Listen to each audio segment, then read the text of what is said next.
Hello and welcome to the Unwanted Opinion podcast, the show in which me and my friends cover unwanted opinions on all things film. My name is Lewis and I'm joined today with Kyle. Hello. How do Hello, I do this hello, again? and I and was like, Gonzalo. hello. Hey, how we doing? Doing good. Kyle just on air, just like, I don't know I what I'm was doing. like, He's what had a the few how drinks, do I do clearly. this? You know? No, We're I haven't. Recording What a up, lot later Thursday than we night? usually do, to be fair. Mm. Yeah. But I get up early the days Yeah. I need to drive to Edinburgh. So Yes, it's true. like Try it. We all. half five Kyle, wake This up. is the one day I get up early because I've got yoga, so I've been up since like 8 a.m. today. So yeah, exactly. 8? Yeah. Well, that's early was for saying- me, man. I work at home. He's like, I was guys, I have to get up for sitting yoga. at my I have to get up for desk yoga, in Edinburgh right? at 8 o'clock. Well, 8 is early for me, okay? I was on a train at 8 a.m. as well, Gonzalo. Damn. I mean, like, come on. Your come life on. Yoga. sounds horrible. My God, this guy's life. This guy's life. Yeah, honestly. Anyway, on today's Yes. show, we have Hmm. kind of a packed film. We're going to do 3 full reviews. So, Gonzalo has seen Transformers 1 for us, so Yeah. Gonzalo will start off with that review. Yeah. Plus, I've seen Strange Darling, a really interesting thriller, which I don't really want to give too much away Hmm. now. And me and Kyle went to go see The Substance on Sunday night, and we have Yeah. a lot to discuss about one of the Yeah, most boy. bonkers films you're going to see this year, or Oh, maybe man. any other year for that matter. Oh, So Yeah. let's get right underway. Yeah. Gonzalo, tell us Big about episode. Transformers 1. Okay, so first of all, just to clarify, I went to see this movie thinking, hey, it might be in the zeitgeist. I might as well see it. You guys weren't seeing it. I'm Yes. like, might make a good thumbnail. Mhm. I wasn't looking forward to Uh-huh. it. I thought this was going to be Uh-huh. a piece of garbage, just unredeemable, like horrible. Like I saw the first, I think I saw the first trailer that came out, like the teaser Uh-huh. trailer thing. And it was focused on the banter and shit, and I was like, "This is gonna be fucking Yeah, shit." yeah. This is Yeah, gonna the be trailers were awful. bad. Trailers were This is bad. gonna be awful. Mhm. I didn't see any other trailers other than that, so I was not looking forward to it. Like, I fucking snuck a whole Burger King meal into the cinema because I was like, I'm gonna need some entertainment here. Yeah. No, I was like, yeah, I Yeah. normally don't drink beforehand because I'm like, oh, I don't want to have to go pee halfway through the movie because I don't want Yeah. to skip anything. Yeah. I was like, fuck it, I don't care. It's Transformers 1. Turns Let's out it's- guys, this is showing the clear unbiasedness. yeah, it's giving like people on generally, this I podcast walking to I films was with. not interested in this film at all. Uh, It's kind of neat. I mean, all right. it's kind of neat. I can't say it's a brilliant film. I can't say, oh my god, guys, everyone stop what you're doing, go watch Transformers 1. But Yeah. it is the Transformers movie I've had the most fun with. That is a Wow. low bar. No, but I mean to say it is kind of nice. My major concern with the movie and the thing that kind of dragged it down for me was the cast. I Okay. really don't Yeah. like it when you get such big movie stars to voice animated characters and then they just play themselves because Okay. it just takes you away from it. Like, I think... It's the issue with Optimus Prime. He's got such an iconic voice Yeah, since yeah. I like the found it 80s. really bizarre. Yeah, that yeah. Peter Crouch. What was It is it? gets- Peter Crouch? Am I right? in saying that's his name. Peter Yeah, Crouch? yeah, he wasn't yeah. wasn't was- casted for it. I'm surprised he Yeah. wasn't the voice for Optimus Prime this time around. Like, I wonder what the reason for I that will was. say, Were they going it for like a gets younger better. thing? Yeah, it gets better Okay. because they kind of alter his Does it? voice as like the Peter movie Cullen. progresses. Peter Cullen. Colin. Oh, Colin. There Peter you go. Crouch is a So- football player. What am I talking about? Chris Hemsworth is very recognizable and it is quite annoying. And the good news is, as he kind of like gets more Optimus Prime-y, as like he Okay. kind of... I don't want to... Well, I can spoil it. Fuck it. It's All Transformers. right, whoa. Like okay, light well, spoilers. we did a spoiler label light right now? spoilers. Light spoilers. Okay, for He gets Transformers 1. upgraded, let's say, twice during the movie. And Yes. as Right. he gets upgraded, his voice goes deeper and he sounds Hmm. more Optimus Prime until in the end he sounds very much like Optimus Prime. They're clearly doing some Right. filters and some voice altering shit, which works well because they're all robots, so it kind of it's Yeah, fine. yeah. But Okay. I did dislike the fact that it just sounds like Chris Hemsworth. I think the golden Hmm. ticket is going to go from to Brian Tyree Henry from I know I've him heard from good things Atlanta. about him. He fucking nails it. Like, Yeah. best voice actor in the whole movie. Like, 10 out of Yeah. 10. No complaints Yeah. there. Oh, yeah. Also plays Everyone else. Miles' dad in Yeah. Spider-Verse. He's Oh, good in that. true, Good true, voice true. actor. Yeah, yeah, yeah, yeah. Yeah. I forgot. I forgot. See, I forget that's him, which I think is Yeah. how you know someone's a good voice actor. Voice actor. Yeah, Yeah. you don't think of the Yeah. celebrity. Yeah. Yeah, so he fucking nails it. The rest, again, I don't want to shit on their acting because they're great actors, but they're not voice actors, and we really have to stop hiring big TV, like big movie stars, to do voice acting work, especially in these movies, because it kind of ruins it. Yeah. That's my It's biggest. Chris Yeah. Pratt started this all. I feel like with his Yeah. like Lego movie. I blame Yeah, him for yeah. most of Chris this, Pratt. and then Weirdly for enough, Mario, he's actually I blame him a lot yeah. for this. Weirdly enough, he's actually pretty decent in the Lego movie, which is the most annoying thing about it. Like his voice just Yeah, fits the sure. character very well. But no, that is the main thing that kind of took me out of the movie. I will say it is Yeah. very much a kids movie. Okay.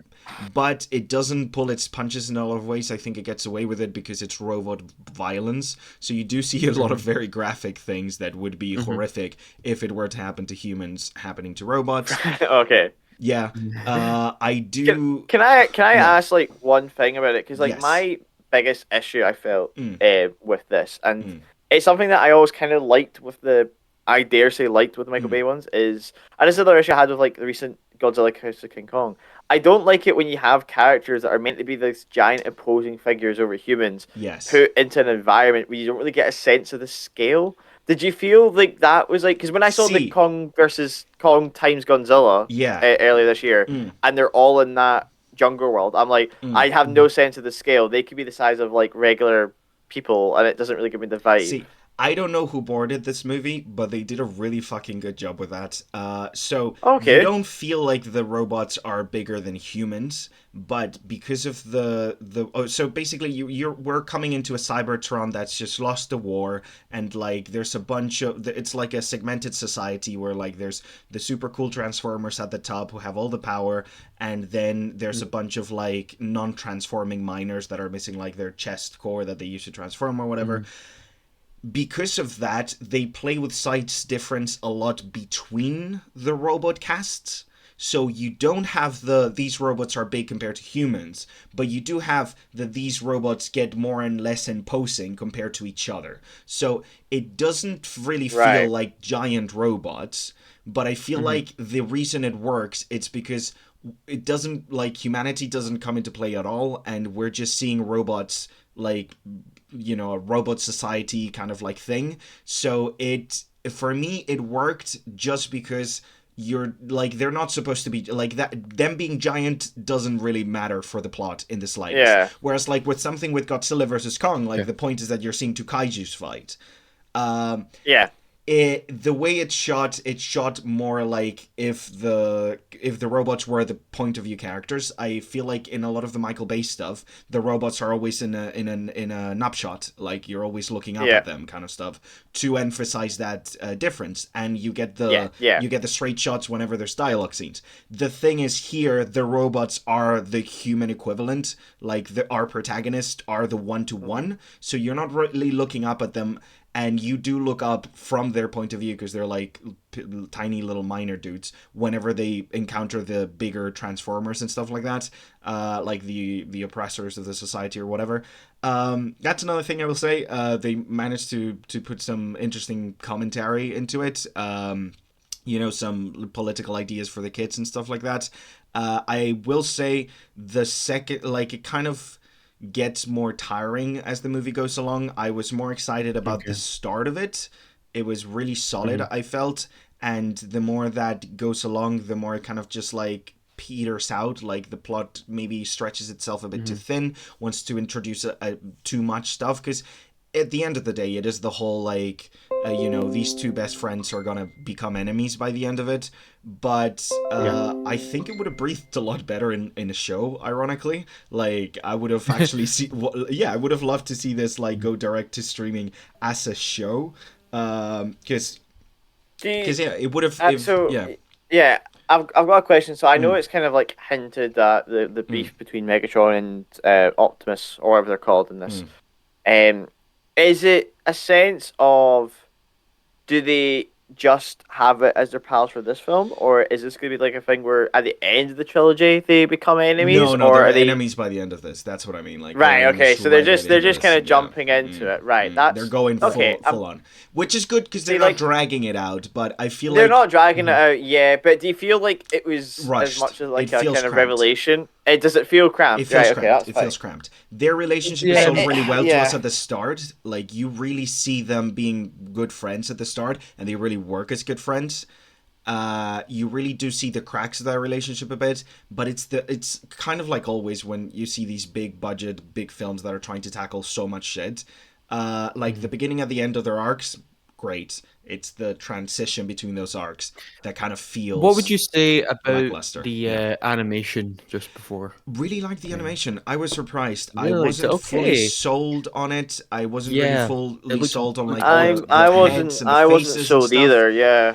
It kind of works. It's not anything revolutionary. Like I wouldn't compare it to a Spider-Verse in the slightest, but I think it's really Yeah. decent. I think they did a really good job at making it feel weighty, also making things feel mechanical, even though like they're very like motion and fluid. Like it's really hard what they did, especially with the action scenes. I think that like incredible credit to the storyboarders for that one.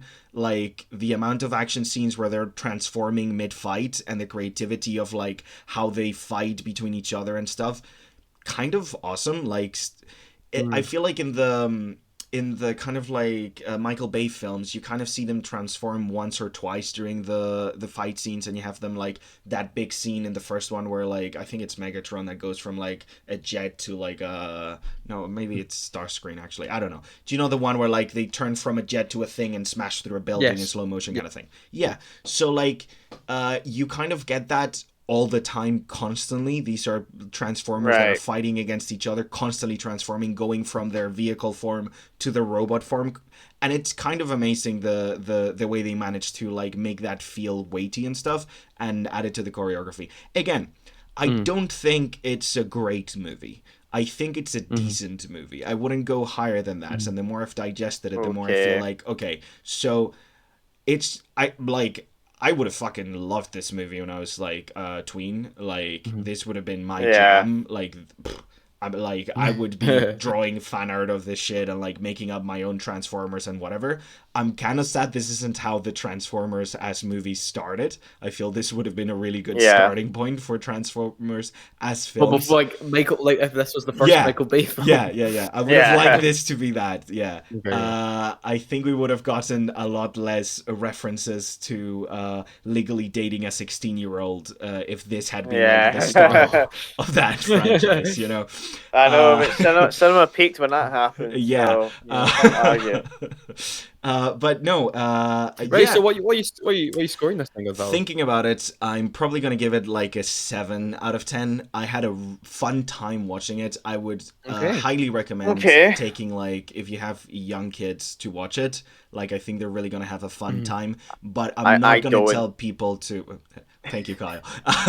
I wouldn't tell You cinephiles to go out of their way to watch it. I think it's a decent I romp, might and wait. it's surprisingly for- solid Yeah. for what I thought. It I was think going it'll to be. come out on Paramount Plus probably at Yeah. some point. Yeah, Yeah. for Christmas time, most Also- likely. It'll be on And that. I It'll be on think that. I'll watch it then. Moving forward, like I know how much we love when we just let comedians vamp, and I know how iconic the genie in Aladdin was, but Keegan-Michael Key as Bumblebee vamping really makes me pray for that voice box to get ripped out as soon as possible. Maybe I think Oh, that there you could be that could be a clever thing they do, is that they actually make the character they really kind annoying, of so reference everybody's that. excited. That's the thing. They kind of Oh, reference really? that. They kinda- Everybody they, hates like, they him. say, like, Everybody's I like, want you shut to the shut fuck up. up. Yeah. There's a point where he just gets like someone like puts a sock in their mouth and like like they just can't stand him, which I guess good. Like that's a good like I got that from him. I just Yeah. he's not a good comic relief because he's less funny and more just annoying. But yeah, that's all I got to say about Okay. Transformers 1. Yeah. Sweet. So I'm changing it up a bit. Nice. I'm changing the pace. I'm not doing a Yes. little kids film here. Actually, there's no more kids films for this show. These are 18 plus rated 18 films plus. that we're Yes. coming Yeah. here. So this is Strange Darling, which is a film which kind of came out of nowhere, written and directed by J.T. Molnar, and stars Willa Fitzgerald and Kyle Gallner. I hope I'm pronouncing his name right. He is American. He is American. I did look up. I was wondering if that was a French name, like Gallner or something. I don't know. And so. Now, this is interesting. People say going into this, you don't really want to know anything, right? So I'm going to keep this as thinly veiled as possible to sort of hide some of the stuff that happens in this film. But yes, this is apparently, I put that in quotation marks because is this true or not? Loosely based off a serial killer's rampage between the years 2018 and 2020. And this is sort of their final, serial killings. In 2020, this is the final sort of last few days of their Is it supposed to be rampages before they get caught, like the last murders? Or before something else. So this is sort of the tail end of their rampage, as they call it in the film. And the film, it says, is so Strange Darling, a thriller told in 6 chapters, right? Right. Now, when a film tells you that it's going to be told in chapters and, it's going to break it up and it goes chapter 1, chapter so on and so forth, you're kind of like, that can kind of be a bit of a pace breaker for me. That immediately absolutely terrible. It immediately puts the film to segments. So you're like, oh, I know how far we are through the film now. It immediately sort of takes you out of it. However, the film starts off in chapter 3 and jumps about. So you're not watching this film in order, right? Okay. So Okay. I'll say that you start off bang on the middle of the story, right, in chapter 3, and then from there you go somewhere else, right? Which I won't obviously tell you the order in which it goes in, which adds another layer of mystery and intrigue as to what is actually going on in this film. Does it play with like the like going back and forth as in like revealing the story that makes other pieces fall into place kind of stuff? Yes. Okay. Yes. Because So it's not things just a happen. You're like, gimmick. oh yeah. Because there's a lot of I've seen a lot right? of movies that do the scrambled thing and it's just very gimmicky. That's what I was going to say. If you tell a film out of time, it's either going to be one of 2 ways. It's either going to be one pretentious and spoils just what would have been a normally good narrative, i.e. something like High Life. Why would you tell that story out of order? I'm sorry, people really like High Life, but it's because the film telling that film out of order made no sense to me. Don't you get it? Anyway, or you get a film like Dunkirk, where telling that, or Memento, both 2 Nolan films, where you tell that story out of order, it makes for some really exciting, thrilling pieces, or just a really mind-blowing I feel sort of ending. That's the thing with shuffled films. I feel like they have to make sense if you reorder them, but they also have to have like a solid arc just as that scrambled mess. And that's where a lot of them fall. Yeah. But thankfully this falls into the latter camp. Good. The non-chronological structure of it, I think, was actually really successful. Leads to some big surprises. I think the 2 leads are called the Lady and the Demon are both. I think they're both great. I think Fitzgerald just managed to have this great sort of final lady sort of look and feel to her. I think she does that really well. And the demon sort of goes along in a very serial killer, stalkish, threatening fashion, and the violence is great, the gore is great, but one of the most disgusting shots in this film has nothing to do with the gore for me. It's to do with the food that someone is eating in this film, which is quite vile. But yeah, I mean, like I said, I can't really go too much into this. Even me, there's actually, I really wanted to tell you about this sort of idea and the theme behind the film, but I think even doing that is going to spoil what this is, because I think there's a lot of surprises, there's a lot of fun to be had with it. I think it's a decent enough film. I don't think, even though it has this non-chronicle structure and its messaging is like decent enough, it's like a good time. I don't think it's anything like truly mind-blowing.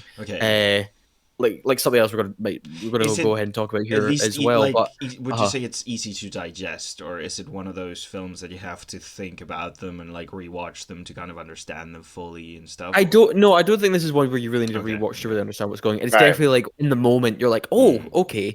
That's happening. So most of the thinking is but happening during the film. Cool.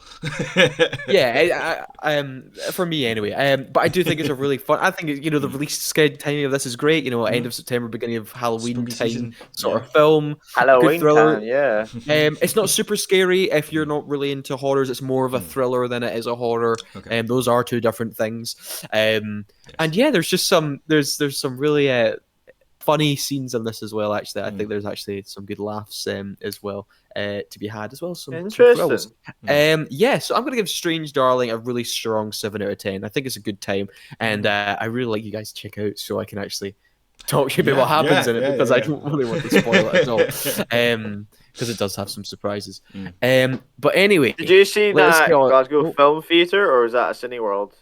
That was Cineworld. That was Cineworld. That's Okay, playing in. okay, okay. That was Cineworld. Yeah, it was Cineworld. Well, let's I think hope as of it's like here 3 or on 4 showings a VO, day. but we'll see. So yeah, it's like a trim 90 minutes as well. It's an hour and a half.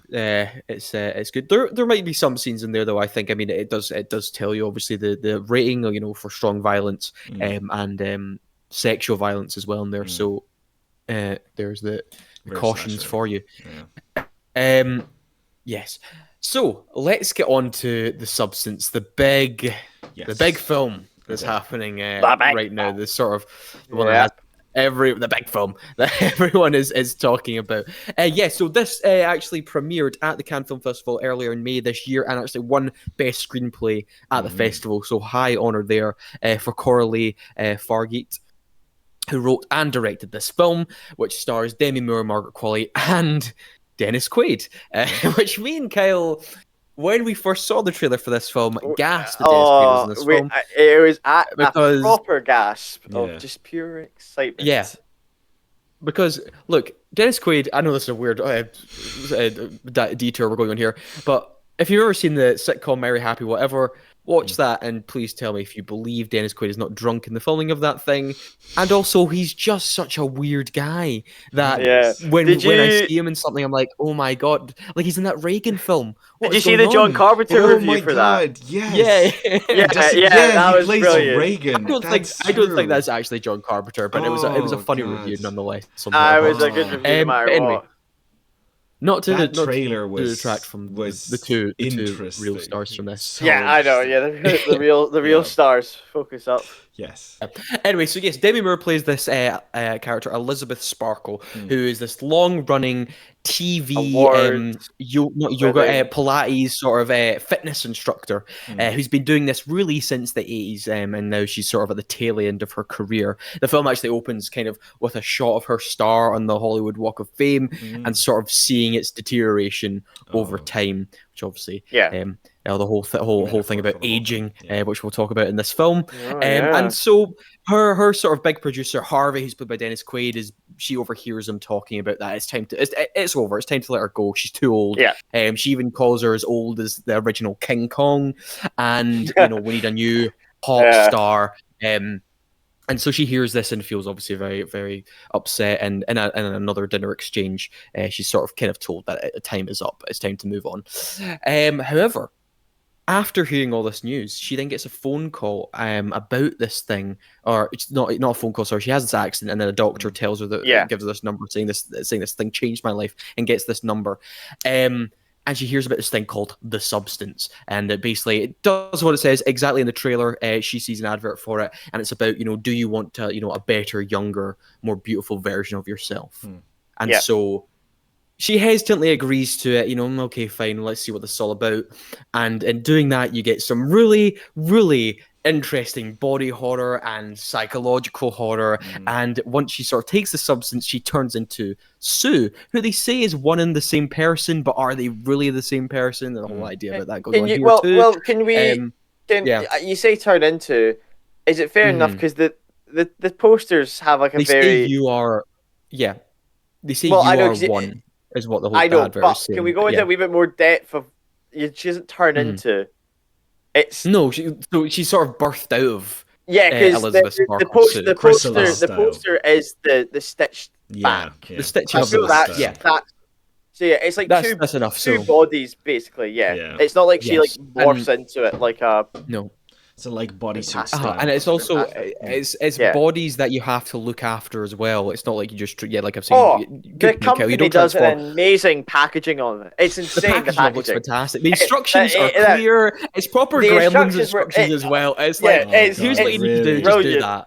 Oh, The But marketing, of course, the marketing team behind that I company. will say, there is God. something in horror movies that I love, and it's whenever you get Yeah. corporate talk about like a fucked up Yeah. product. Like I loved it in Yeah. like Sorry to Bother You, like that. Just Mm. like that is Yeah. just like so eerie and so like fucked Yeah, and so yeah. great. Yeah, 10 But out yeah, of 10. you're right, Kyle. So Sue, who's Margaret Qualley, sort of births out of the Elizabeth Sparkle character, and like we're saying, there's very clear instructions that you are, you're two bodies, but you're one entity, sort of thing. Remember, need to you are feed one. The other body, Yeah. you're one. You need to feed the other body, and there's all these things. There's stabilizers you need to take every day, and you need to feed the body, and it has a whole. You need to change. You need to change at the end of every 7 days, and you need to sort of. So you 7 days in one body, 1 7 week days you're in the in other. one. Yeah, and it's Yeah. like that sort of thing. But of course, like Gremlins, which is actually a really fitting thing for this, Forgets to feed the now body the after rules are midnight. obviously not followed and things obviously fall off the rails. But yes, so Kyle, what did you think of the So, substance? this What are your is- overall thoughts about Right. this? So here. So this is the thing, right? I saw the first trailer, and I immediately, when I saw the trailer, I thought it was gonna be a whole like drama about time and how she was a young actress once, and then it was this when she got Yeah. older, and then I was sitting waiting for Lois and his friend to show up, and then there was like one of the kind of digital posters. It came up the substance, the best horror body horror of the year, and I was like, huh? Oh. And they arrived, and I turned to them. I was like, "Is this a horror?" And he went, "Yeah." I was like, "Oh." And he's like, "Yeah." And it's like 2 hours 20 minutes. I was like, Yeah. "Oh, okay." Right. It was- Late on a it was- Sunday night. it was late on a Sunday night. I was like, "Oh, it's fine. I'm working from home Monday. I'll be in bed at like a decent time." I was like, "Oh my god, this film was."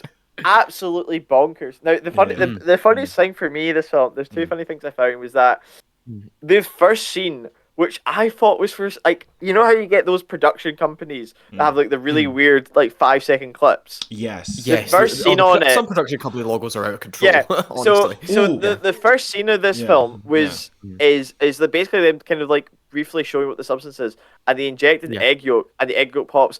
I thought that was for a production company. Until because I was so confused because it just happened, and I was like, "What's this?" It's gonna be like two yolk productions, and then it was like, I really felt like in that Family Guy sketch where he thinks the film starting, and I felt a wee bit embarrassed, and as soon as the film starts, I'm like, "Oh, that's why it's the thing." Yes. I will say, speaking of that, just real like short tangent. Yeah. What Lewis predicted last summer that big studio companies would take away from the success of the Barbie movie. Yeah, like as soon as Transformers 1 started, big Hasbro logo with a fucking Monopoly Man and like all their board game characters just flashing down, and I was like, oh fuck. Sorry, go on. Sorry, that just back to the movie. I was like, where's this going? Because I didn't really actually understand what the plot was. My God, this film is an absolute roller coaster of just insanity. I saw one tweet before I went in about it, and it was a joke about ass shots, and I fully understand it because at least 30% of this film. 30% of this film is ass shots. Genuinely, it is. Well, given the subject of the film, I'm not looking forward to those ass shots. No, like Demi Moore stand out in this. I have to say, she does a fantastic job as this kind of stardom failing actress, actress, who's really kind of just trying to get some new kind of spark, in her life, and then Margaret Qualley, who kind of then. It's weird because you're like, they're the same person, but are they the same person? And it's the kind of like, it's, because Sue, because it's the brilliant thing, is like you said, like the whole instruction is remember you're one. And the first thing that happens when she's in this young body is call herself a different name, which is just the first little tangent of this detour who takes on her life. And I mean, everything from the body horror, I mean, it was incredible. Like, I'm like, you did. I'm like, some of the surely practical you did work on that. this is fantastic. Like, Yeah, truly, because I'm like, you did that. The pacing of it is overall good. I felt it ran for a wee bit too long at the end. There parts on it. You could trim something in the middle, maybe, because the ending is very impactful, and I think should stay at this decent length. The most I was like, I don't think I said it to. I think I maybe mentioned. I was like really during the film, but like the most unrealistic part of it is to hide the husk body. Elizabeth Stroke Sue constructs a hidden door in her bathroom in like 6 days, and I'm talking an incredibly well designed door. And I was I sit here right now. No, the separation of the would bodies, not take six the body coming out, the other body is more realistic than her making that in 6 days. Being able to finish that in 6 days. Seriously, it doesn't matter how much money she has. It's not a contractor. It's not a contractor. She does it. No, she did it. So apart from that, which I was like, here, the body was the bit Hell can. That was the bit where I was like, seriously. This movie where people come out Chrysalis style of other people. Seriously, that door though. I believe that will happen more. That is more chance of that happening than her creating that exceptionally well hidden door in her bathroom. Oh, I love that. It was incredible. The craftsmanship. But apart from that, I mean, like Dennis Quaid. I mean, Dennis Quaid does a great job. I mean, they all do a great job. I think the cinematographer and the director here really help these performances because the idea of kind of it is. I mean, a lot of Dennis Quaid's shot is just his mouth and like the cigarettes, and he's kind of got the yellow teeth and you know, as you're saying, Lewis, he's having that meal. The whole lens. And he's got like a really kind of over the top thing, and I mean every time he came on screen, everything is nailed up to 11. So if you are like every time he came out, they were like laughing that this is insanely over the top. Like it's just the Dennis Quaid performance in particular. I know even the other side characters, like you get the guy who's like interested in Elizabeth Sparkle, like from school, the older guy's like, oh, I think you're beautiful. The neighbor's really funny. The neighbor as well. They're so it's so extreme. It's the whole thing is extreme, and you have to be prepared for that. Making me think of those like fisheye shots from the beginning of Mulling Bush, where it just gets in your face with them laughing and shit. Like, just picturing that. There's a lot of fisheye shots. You know, I mean, the biggest thing. I mean, this film is like the amount of kind of like positivity, like viewing your body, you know, body kind of issues of how you view yourself. It is so perfectly well done and in your face, but rightly so with the kind of context of this film and everything. But I have to say, for me, like the cinematography. See that hallway, kind of Shining-esque view. I think your pal said that actually came out. She was like, that Shining. It looked like the Shining hallway. Yeah. And just the way everything was shot through like the apartment, the hallway. Whenever she had to go on this walk, it's like, and obviously like sometimes you notice like the colors would dip when she's on her off week, and then the colors brighten when she's on her on week. Yeah, I mean, Lewis, you take over because I'm talking a bit too much here, but this is. I was like, it is like a Cronenberg film meets The Picture of Dorian Gray. I mean, there's actually a very clear reference to Dorian Gray with the giant picture of her in the living room, which gets cracked at certain points. So there's a very clear reference to that sort of Dorian Gray and sort of the price you pay for wanting beauty and wanting to stay young forever. That sort of fallacy where it's like, well, that's never going to happen, and if you want that to happen, bad things must happen and you'll become some sort of monster in yourself. But yeah, like I said, it's overkill. Like, this is extreme. The gore is extreme. The body, the weird body transformations are extreme. Like I'm saying, Dennis Quaid is vulgar and disgusting and eating shrimp and covered in sauce and it's all in your face.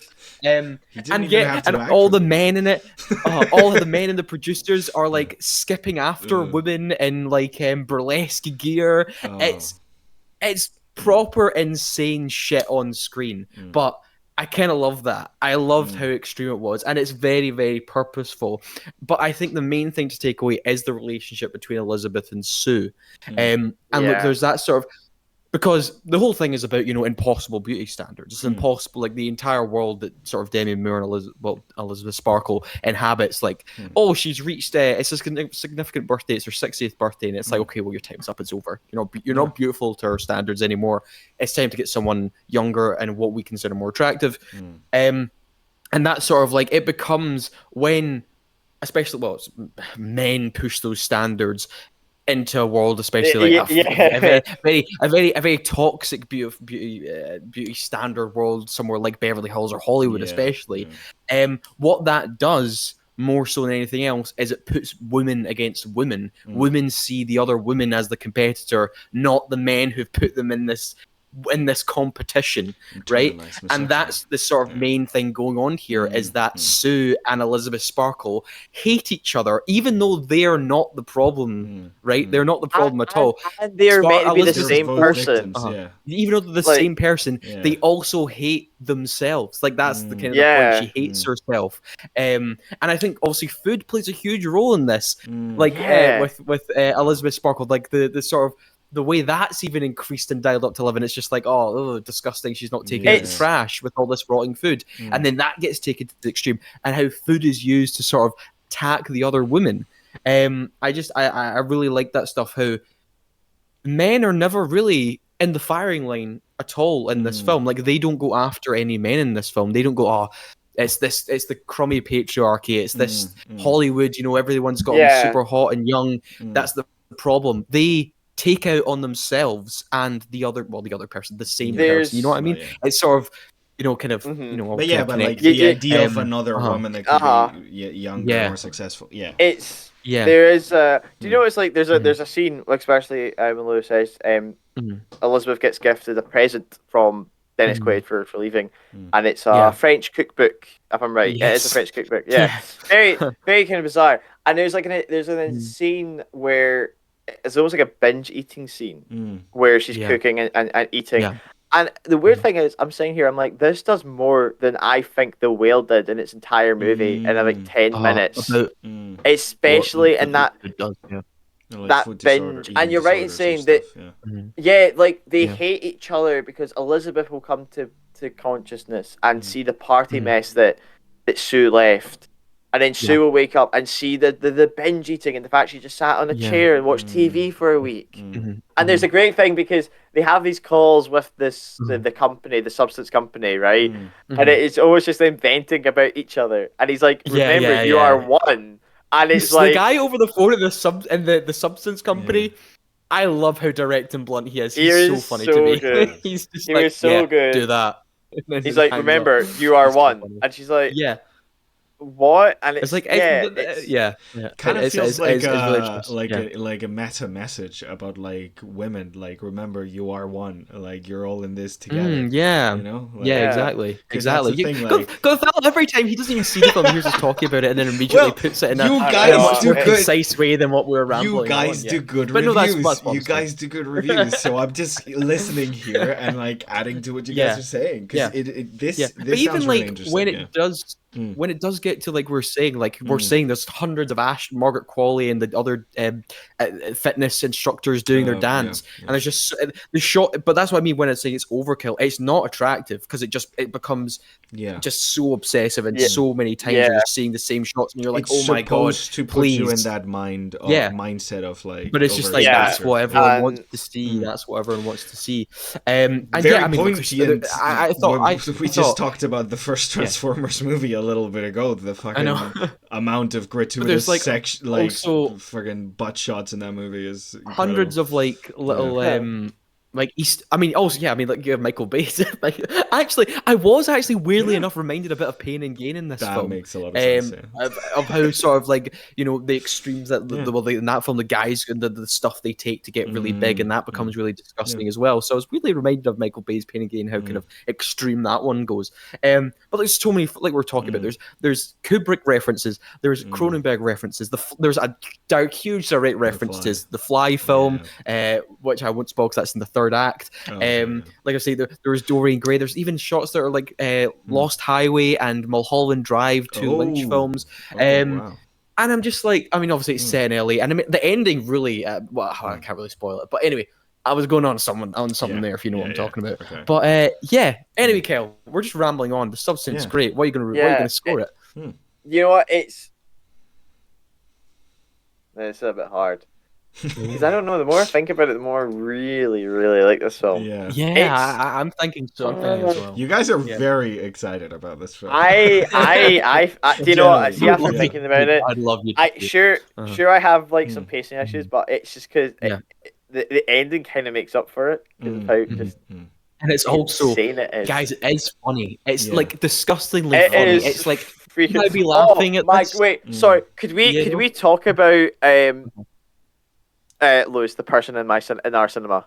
There was a guy. I've not seen someone laugh that hard in a film. It was like we weren't laughing. We weren't laughing. We weren't laughing at the film. We ended up just laughing at his laughter. Like the entire other cinema was laughing because he would cry. And then this guy was laughing, and then everyone started to laugh. And it does, but then it kind of goes. But then I think he was kind of ahead of everyone else in the comedy of it, right? Because there was a line delivery from someone in the last 10 minutes of the film, which I thought was so funny. In this audience, this guy gets up and says something, and I was like, I can't spoil. I can't say the line. Right, you need to remind me. I'll tell you later. Podcast. Someone gets up, point, and says something, and I was like, "That's so funny." Oh, that's so I can funny. picture it in my head. I think I'm gonna have to. I initially said an 8, but I think I may have to go push it to a 9, possibly, because I think I'm going to push it to a 9. We always talk in this podcast about how, like, you know, movies, even the best ones, have certain flaws, but at the end of the day, it's what's left behind after that movie stops. Yeah, absolutely.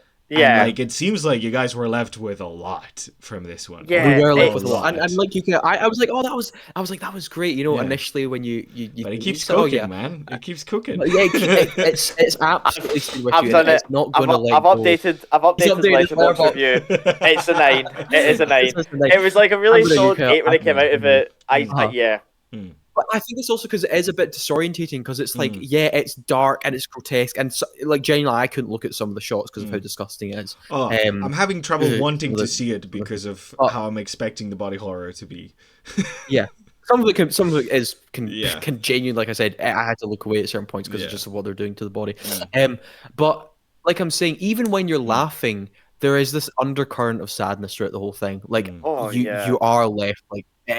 There is a deep sadness to it, and it's the whole thing is just like you feel completely sorry for Elizabeth Sparkle. It's because it is a sad film, it is a sad tale, and it's for something that, you know, it's just such a shame that, you know, that people are made to feel that way every day about themselves, and it is interesting that Demi Moore of all people like took on the role. Like, honestly, given how like a lot of her career has been defined by like, oh, she's getting too old for this, and her doing comebacks despite that, like, exactly. I mean, it's perfect. It's perfect casting. I think she's fantastic in it.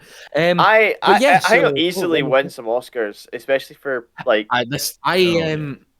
It's a very like I've been saying the past few years. The Oscars have sort of expanded more in terms of genre. We're getting stuff like this in the Oscars now. This is really, for me, this is really pushing what the Academy would go for, because this is really out there, and we got really everything everywhere all at once in the Oscars. I mean, but this is good fellow. Watch this and you'll be thinking. This is more extreme than something like that. This is like this is more pushing. You know, we'll see. Genre. Yeah, we'll see. This year. I hope you will see it. It is more insane. You will see. I mean, I bet it's gonna be more insane. Yeah, I'm probably gonna have to wait for a movie. It hasn't arrived here yet. I don't know if when it arrives I'll be able to see it in VO, but it's annoying because it's a bunch of movies just don't show up in VO, even if they show up. So it's worst case I reckon it'll be on the by the end of the year. I hope so. I really hope so. At least before the Oscars. So I can be like, I got snubbed. Yeah, but yeah, like you're saying, I think I could see us at like screenplay nominations and actress nominations. Absolutely. But look, that will wrap up today's show. So thank you very much, Gonzalo, for joining me. Absolute pleasure. I actually watched the movie this time. incredible. I know, that's like 2 I'm on track now, man. I'm on track for this. I'm actually contributing for once. Yeah. And thank you, Kyle, as well. No worries. I was really glad I saw the substance, to be fair. And we'll be back next week with something as soon as I have the time to come up with an episode idea. Yes. But we will probably have some reviews. I mean, I will be checking out, of course, Francis Ford Coppola's Megalopolis this weekend. So I will have a lot to say about that next week. Is it releasing in Spain? Is it not released? I have no idea. I haven't seen it in any of the announcements.